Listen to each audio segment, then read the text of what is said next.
বাংলায় লঞ্চ হতে যাচ্ছে একটা নতুন হিরো, তাও আবার আমার শহর বহরমপুর মুর্শিদাবাদ থেকে। কি ঘটেছে পুরো বিষয়টা। Hello friends, welcome to the new episode of my channel. আমি মৈনাক আর আপনারা দেখছেন মৈনাক এক্সপ্লেন ইউটিউব চ্যানেল। তো আজকে বেশ কিছুক্ষণ আগে সকালবেলার দিকেই সম্ভবত আমি একটা পোস্টার দেখলাম। পোস্টারটা নাম মানে সিনেমা একটা পোস্টার এসেছে, পোস্টারটার নাম হলো দানব।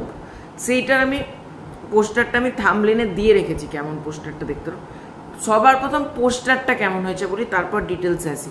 পোস্টারটা গ্রাফিক্স দিয়ে মূলত করা হয়েছে। পোস্টারটা কিন্তু ভালো লাগছে এবং একজন মানুষের পেছন দাঁড়িয়ে আছে একজন মানুষ এবং তার সামনে জ্বলন্ত একটা আগুন, সেটাও দানবের মতন, এবং সিনেমার নাম দানব, যেটা খুব ভালো লাগলো পোস্টারটা। আমার যদি বলতে হয় পোস্টারটা আমার বেশ ভালো লেগেছে, গ্রাফিক্সের পোস্টার। এরপরে আদার পোস্টারগুলো আসুক, টিজার ট্রেলার আসুক, তখন ডিটেলসে আলোচনা করব। সব কিছু ঠিক থাকলে বাংলা ইন্ডাস্ট্রি মানে কলকাতার ইন্ডাস্ট্রি একটা খান পেতে চলেছে, আর কেউ না, পিয়ার খান। এবার এই পিয়ার খানটাকে আমাদের মুর্শিদাবাদের ছেলে, মানে বহরমপুরের ছেলেই বলা যেতে পারে। মানে ওনার কাজকর্ম সব নিয়ে বহরমপুর মুর্শিদাবাদ নিয়ে, মানে উনি বহরমপুরের একজন মানুষ এবং উনি এটাতে নতুনভাবে লঞ্চ হচ্ছে। এটা দেখে আমার ভীষণ ভালো লাগলো। বিশেষত আমি তাড়াহুড়ো মানে ভিডিওটা দেখে যখন জানলাম যে উনি বহরমপুরের মানুষ, আমাদের মুর্শিদাবাদ অঞ্চলের এটা ঘটনা, তখন ভাই আবেগটা আলাদা জায়গায়, তখন আমি ভিডিওটা করতে বাধ্য হলাম।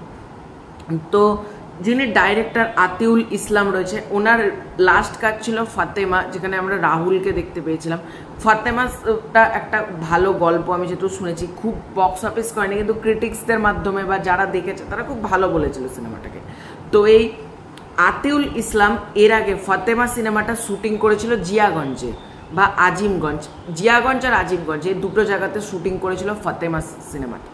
এবং দানব সিনেমাটারও শুটিং হবে তো মুর্শিদাবাদে। এটা আনন্দবাজার পত্রিকা থেকে অফিসিয়ালি জানিয়ে দেওয়া হচ্ছে। মানে ডাইরেক্টরও বহরমপুর মুর্শিদাবাদের, তোমরা যদি দেখো হিরো বহরমপুর মুর্শিদাবাদের, আর কি চায়। এবং শুটিংটা হচ্ছে আমাদের এখানে, এবং দেখা যাক এই শুটিংটা কোন জায়গায়, জিয়াগঞ্জ, আজিমগঞ্জ, ডোমকল। মুর্শিদাবাদ তো অনেকটা বড় জায়গা না, কোন জায়গাটায় শুটিং হয় মুর্শিদাবাদের সেটা একটা দেখার ব্যাপার থাকবে। কারণ মুর্শিদাবাদের শুটিং তো হবে, কোন জায়গাটায় শুটিং হবে। এবং প্রোডাকশন হাউস কিন্তু নতুন প্রোডাকশন হাউস, ঠিক আছে। এবার একটা ছোট্ট ভয় লাগছে যে এই সিনেমাটা বক্স অফিসে কতটা সফল হবে। মানে নতুন হিরো নতুনভাবে ট্রাই করছে, এটা তো বেশ ভালো, কিন্তু বক্স অফিসে দর্শক কতটা অ্যাকসেপ্ট করে। বা যদি একটা নন প্রোডাকশন হাউস যদি এবার এরপরে পিয়ার খানকে নিয়ে আশা করি যেন কাজটা করে, যদি তার দানব সিনেমাটা ভালো, আমি চাই পিয়ার খান যেন, যে সিনেমাগুলোর কথা বলছি, মানে পরিচালক আতিউল ইসলাম থাকলেও হবে বা অন্যজন থাকলেও হবে, আতিউল ইসলাম থাকলেও, আতিউল ইসলাম কিন্তু ভালো ডাইরেক্টর। ওনার সম্পর্কে আমি যেটুকু যা অ্যানালাইসিস করেছি, উনি একজন সুন্দর ডাইরেক্টর এবং বহরমপুর থেকে সর্বোপরি মুর্শিদাবাদ আমার এরিয়ার ডাইরেক্টর, তো ওনার প্রতি তো আলাদা একটা টান থাকবে, এটা তো বলার বাকি রাখে না। তো এটা তোমাদের বললাম। এবং তারপরে যদি সিনেমাটা যদি সফল হয় দানব সিনেমাটাকে, তাহলে আমি চাই যেন SVF, SK movies, Surinder films, তারা যেন অন্তত পক্ষে এনাকে নিয়ে কাজটা করে অন্তত। কারণ বাংলাতে তো নতুন হিরো উঠে আসা দরকার। তারপর যদি খান হয়, সেটা শাহরুখ, সালমান, আমির, সাকিব খান, তার মধ্যে একটা পিয়ার খান তৈরি হচ্ছে, মানে বুঝতেই পারছো। এবার গল্পটা কি হতে চলেছে, এই গল্পটা আরজি করের প্রেক্ষাপটে তৈরি হচ্ছে। কিন্তু আরজি করের প্রেক্ষাপট মানে কি এখন লেখা গল্প না, মেকার্স যিনি মানে আতিউল ইসলাম পরিচালক জানিয়েছেন আরজি করে যে ঘটনাটা ঘটেছে সেম টাইপের কিন্তু ঘটনা এখানে দেখানো হবে। কিন্তু স্ক্রিপ্ট লেখা হয়েছে অনেক দিন আগে, মানে তার আগে, মানে প্রচুর আগে স্ক্রিপ্ট ডান হয়ে গিয়েছে। এবং আরজি করের ঘটনা রিসেন্ট আগস্ট মাসে ঘটা ঘটনা, তার সাথে এই ঘটনার মিল নেই।